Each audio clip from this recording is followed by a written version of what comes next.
ಪಾಂಡವಪುರ ತಾಲೂಕು ಕಚೇರಿಯಲ್ಲಿ ಇಂದು ಕೆಂಪೇಗೌಡರ ಜಯಂತಿಯ ಕುರಿತು ಪೂರ್ವಭಾವಿ ಸಭೆ ನಡೆಯಿತು. ದಿನಾಂಕ 27/6/2025 ನಡೆಯುವ ನಾಡಪ್ರಭು ಕೆಂಪೇಗೌಡರ ಜಯಂತಿ ಕಾರ್ಯಕ್ರಮವನ್ನು ಆಚರಣೆ ಮಾಡುವ ಬಗ್ಗೆ ಪೂರ್ವಭಾವಿ ಸಭೆ ಕರೆಯಲಾಗಿತ್ತು.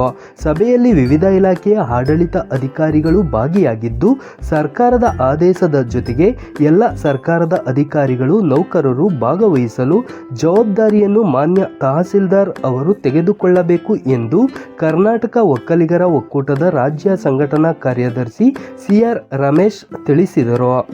ಕೆಂಪೇಗೌಡರ ಜಯಂತಿಯ ಅಂಗವಾಗಿ ಪ್ರಗತಿಪರ ರೈತರು, ತೋಟಗಾರಿಕೆ, ಕೃಷಿ, ರೇಷ್ಮೆ, ವ್ಯವಸಾಯದಲ್ಲಿ ತೊಡಗಿರುವ 6 ಜನರನ್ನು ಗುರುತಿಸಿ ಸನ್ಮಾನ ಮಾಡಿ ಅಭಿನಂದನೆ ಮಾಡಬೇಕೆಂದು ನಿರ್ಧರಿಸಲಾಯಿತು.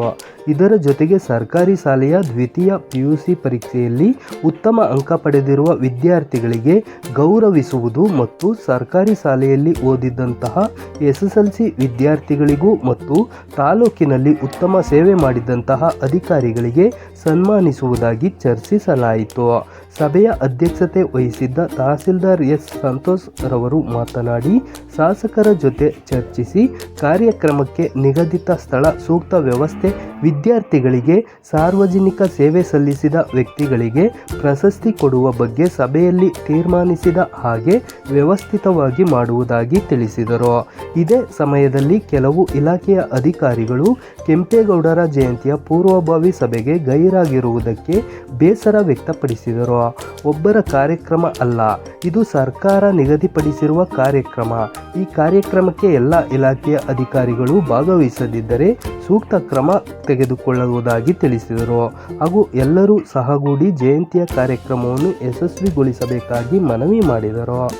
ಸಭೆಯಲ್ಲಿ ನಾಡಪ್ರಭು ಕೆಂಪೇಗೌಡ ಪತ್ತಿನ ಸಂಘದ ಅಧ್ಯಕ್ಷರಾದ ಜನತಾ ಭಂಡಾರ ರಾಮಕೃಷ್ಣೇಗೌಡ ಸೇರಿದಂತೆ ಅಖಿಲ ಕನ್ನಡ ಕರ್ನಾಟಕ ಒಕ್ಕಲಿಗರ ಒಕ್ಕೂಟದ ರಾಜ್ಯ ಸಂಘಟನಾ ಕಾರ್ಯದರ್ಶಿ ಸಿಆರ್ ರಮೇಶ್, ತಾಲೂಕು ಅಧ್ಯಕ್ಷ BK ಯೋಗೇಶ್, ಮುಖಂಡರಾದ ಧನ್ಯಕುಮಾರ್, ರಾಗಿಮುದ್ದನಹಳ್ಳಿ ನಾಗೇಶ್, BSS ಮುಖಂಡ ಅಂಕಯ್ಯ, ಯೋಗೇಶ್ ಹಾಗೂ ವಿವಿಧ ಇಲಾಖೆಯ ಅಧಿಕಾರಿಗಳು ಭಾಗವಹಿಸಿದ್ದರು.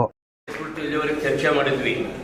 ನಾನು ನಮ್ಮ ಸಂಘಟನೆಯವರು, ಸಾರ್ವಜನಿಕ, ನಮ್ಮ ರೈತ ಬಾಂಧವರೆಲ್ಲರೂ ಏನು 27ನೇ ತಾರೀಕು ಜಯಂತಿಯನ್ನು ಆಚರಣೆ ಮಾಡ್ತೀವಿ, ಸಂಪೂರ್ಣವಾಗಿ ಈ ಒಂದು ಜಯಂತಿಗೆ ಸರ್ಕಾರದ ಆದೇಶದ ಜೊತೆಗೆ ಎಲ್ಲ ಸರ್ಕಾರಿ ನೌಕರರು ಈ ಸಭೆಯಲ್ಲಿ ಪಾಲ್ಗೊಳ್ಬೇಕು. ಆ ಜವಾಬ್ದಾರಿಯನ್ನು ನಮ್ಮ ತಹಸೀಲ್ದಾರ್ ಅವರು ಕೊಡಬೇಕು ಅಂತೇಳಿ ಇವೆಲ್ಲರ ಪರವಾಗಿ ಅವರನ್ನು ಕೋರ್ತಾ, ಆ ಜಯಂತಿ ಅಂಗವಾಗಿ ಈ ತಾಲೂಕಿನಲ್ಲಿ ಪ್ರಗತಿಪರ ರೈತರು, ತೋಟಗಾರಿಕೆ, ಕೃಷಿ ಮತ್ತು ರೇಷ್ಮೆಯಲ್ಲಿ ಯಾರು ಇದ್ದಾರೆ ಅವರಿಗೆ 6 ಜನರನ್ನು ಗುರುತಿಸಿ ಅವರಿಗೆ ಸನ್ಮಾನವನ್ನು ಮಾಡಿ ಅಭಿನಂದನೆ ಸಲ್ಲಿಸುವುದು. ಹಾಗೆ ದ್ವಿತೀಯ PUCಯಲ್ಲಿ ಸರ್ಕಾರಿ ಶಾಲೆಯಲ್ಲಿ ಯಾರು ಉತ್ತಮ ಪ್ರಥಮ ಹಾಗೂ ದ್ವಿತೀಯ ಫಲಿತಾಂಶವನ್ನು ಪಡೆದಿದ್ದಾರೆ ಆ ಮಕ್ಕಳಿಗೆ ಗೌರವಿಸುವುದು. ಹಾಗೆ SSLC ಪರೀಕ್ಷೆಯಲ್ಲಿ ಸರ್ಕಾರಿ ಶಾಲೆಯಲ್ಲಿ ವ್ಯಾಸಂಗ ಮಾಡಿದಂಥ ಮಕ್ಕಳಿಗೆ ಪ್ರಥಮ ಮತ್ತು ದ್ವಿತೀಯ ಬಹುಮಾನವನ್ನು, ಹಾಗೂ ಈ ತಾಲೂಕಿನಲ್ಲಿ ಯಾರು ಅಧಿಕಾರಿಗಳು ಉತ್ತಮ ಸೇವೆಯನ್ನು ಮಾಡಿ ಈ ತಾಲೂಕಿನ ಜನತೆಯ ಅಭಿಪ್ರಾಯಕ್ಕೆ ಪ್ರಶಂಸರಾಗಿದ್ದಾರೆ ಅವರಿಗೆ ಒಂದು ಗೌರವ ಸಮರ್ಪಣೆ ಮಾಡೋದು. ಅದೇ ರೀತಿ ಸಮಾಜಮುಖಿಯಾಗಿ ಯಾರು ಕೆಲಸವನ್ನು ಮಾಡ್ತಾಯಿದ್ರೆ ಆ ವ್ಯಕ್ತಿಯೊಬ್ಬರನ್ನ ಗುರುತಿಸಿ ಅವರಿಗೆ ಅಭಿನಂದನೆಯನ್ನು ಮಾಡುವಂಥ ಕೈಕಾರ್ಯವನ್ನು ತಹಸೀಲ್ದಾರ್ ಅವರ ಅಧ್ಯಕ್ಷತೆಯಲ್ಲಿ ನಾವೆಲ್ಲರೂ ತೀರ್ಮಾನವನ್ನು ಮಾಡಿದ್ದೀವಿ.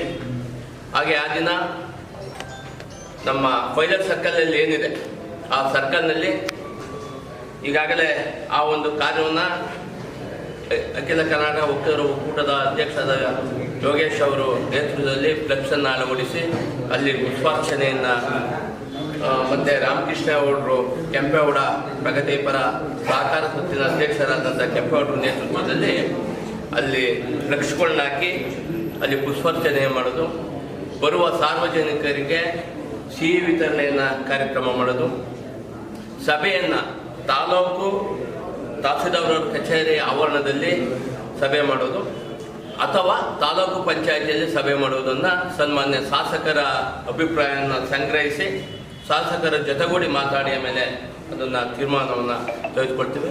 ಬರುವಂಥ ಜನರಿಗೆ ತಿಂಡಿಯ ವ್ಯವಸ್ಥೆಯನ್ನು ಮಾಡೋದಕ್ಕೆ ನಾವು ಈಗಾಗಲೇ ತೀರ್ಮಾನ ಕೈಗೊಂಡಿದ್ದೀವಿ.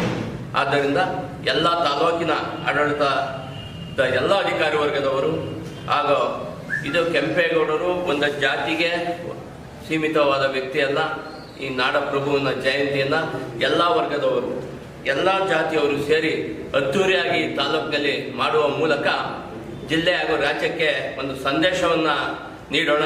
ನೀವೆಲ್ಲರೂ ಸಹಕರಿಸಿ ಅಂತೇಳಿ ಮತ್ತೊಮ್ಮೆ ನಿಮ್ಮೆಲ್ಲರನ್ನು ನಾನು ವಿನಯತೆಯಿಂದ, ಏನಪ್ಪ ಅಂದರೆ ನನಗೆ ಫೋನ್ ಮಾಡಲಿಲ್ಲ, ನನ್ನನ್ನು ಕರೀಲಿಲ್ಲ, ನನಗೆ ಹೇಳಲಿಲ್ಲ ಅನ್ನೋ ಒಂದು ಭಾವನೆಗಳು ಬೇಡ. ಈಗ ನಾವೇನು ಸೇರಿದ್ದೀವಿ ನಾವುಗಳೇ 50 ಜನಕ್ಕೆ ಒಬ್ಬೊಬ್ರಿಗೆ ಹೇಳ್ಕೊಬಂದ್ರೆ 50 ಜನ ಕೇಳಿದ್ರೆ ಅವ್ರ 10 ಜನ ಕೇಳಿದ್ರೆ ದೊಡ್ಡ ಬೃಹತ್ತಾದ ಕಾರ್ಯವಾಗಿ ನಾವು ಈ ಸಭೆಯನ್ನು ಮಾಡ್ಬೋದು. ಈ ಸಭೆಯಲ್ಲಿ ಈಗ ಶಿಕ್ಷಕರ ಸಂಘದ ಹಾಗೂ ತಾಲೂಕು ನೌಕರ ಸಂಘದ ಅಧ್ಯಕ್ಷರಿದ್ದೀರಿ. ತಾವು ತಮಗೂ ಜವಾಬ್ದಾರಿ ಇದೆ ಕೆಂಪೇಗೌಡ್ರೆ. ಹಾಗೆ ಸಮಾಜಮುಖಿ ಕೆಲಸ ಮಾಡಿದ ನಂದೇನ್ ಕುಮಾರ್ ಇದ್ದಾರೆ, ಅಧ್ಯಕ್ಷರುಗಳಿದ್ದಾರೆ, ಎಲ್ಲರೂ ಸಂಘಟನೆಯ ಕೆಲವು ಪದಾರ್ಥಗಳು, ರೈತ ಮುಖಂಡರೆಲ್ಲ ಇದ್ದೀರಿ. ನೀವು ಇದನ್ನು ನಾನು ಮೊದಲೇ ಹೇಳಿದಾಗ ಒಂದು ಜಾತಿಗೆ ಸೀಮಿತ ಮಾಡೋದು ಬೇಡ. ನಮ್ಮದು ಏನೇ ಇದ್ರು ಕೆಂಪೇಗೌಡರು ಒಕ್ಕಲಿಗ ಜನಾಂಗದ ನಾಯಕರು ನಿಜ. ಆದರೆ ನಾವು ಅವರ ಜಯಂತಿಯನ್ನು ಆಚರಣೆ ಮಾಡುವಾಗ ನಾವು ನೀವೆಲ್ಲ ಸೇರಿ ಇತರ ವರ್ಗದವರೆಲ್ಲ ಸೇರಿ ಅದ್ದೂರಿಯಾಗಿ ಪಾಂಡುಪುರದ ಸಭೆಯನ್ನು ಮಾಡೋಣ.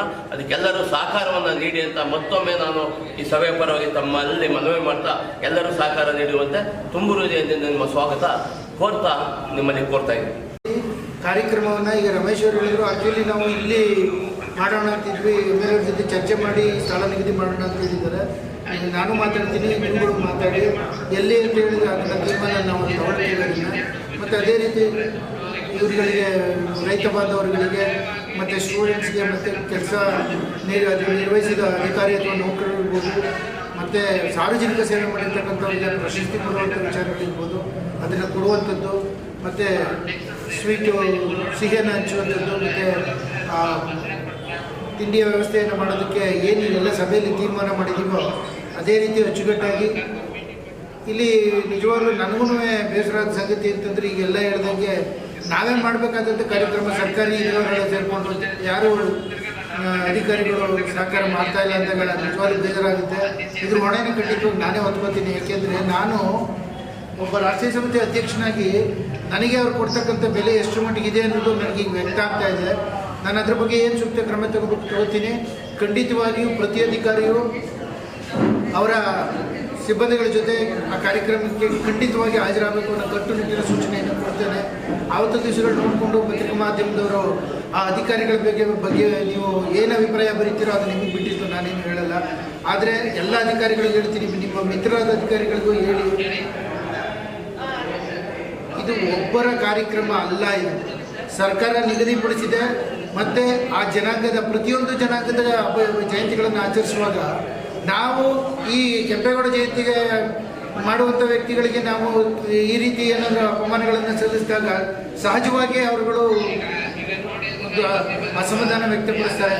ಹಾಗಾಗಿ ಹೇಳಿದಾಗಿ ಎಲ್ಲರೂ ಕೂಡ ಹೆಚ್ಚಿನ ಸಂಖ್ಯೆಯಲ್ಲಿ ತಾವು ಜನಗಳನ್ನು ಕರ್ಕೊಂಡು ಬಂದು ಈ ಕಾರ್ಯಕ್ರಮವನ್ನು ಅಭೂತಪೂರ್ವ ಯಶಸ್ವಿಗೊಳಿಸ್ತೀನಿ ಅಂತ ಭಾವಿಸ್ತಾ ನಿಮ್ಮೆಲ್ಲರ ಸಹಕಾರ ಆ 27ರವರೆಗೆ ನಾನು ಯಾರಿಗೆ ಫೋನ್ ಮಾಡಲಿದ್ದಿರಲಿ, ನೀವು ಕೂಡ ಅಷ್ಟೇ ಏನಾದರೂ ಬದಲಾವಣೆಗಳಿದೆ, ಏನಾದರೂ ಮಾಡಬೇಕು ಅಂತ ಅಭಿಪ್ರಾಯಗಳನ್ನು ಕೊಟ್ಟಿದ್ರೆ ದಯಮಾಡಿ ನನಗೆ ನೇರವಾಗಿ ಫೋನ್ ಮಾಡಿ, ನಾನು ಖಂಡಿತ ಸಹಕರಿಸ್ತೇನೆ.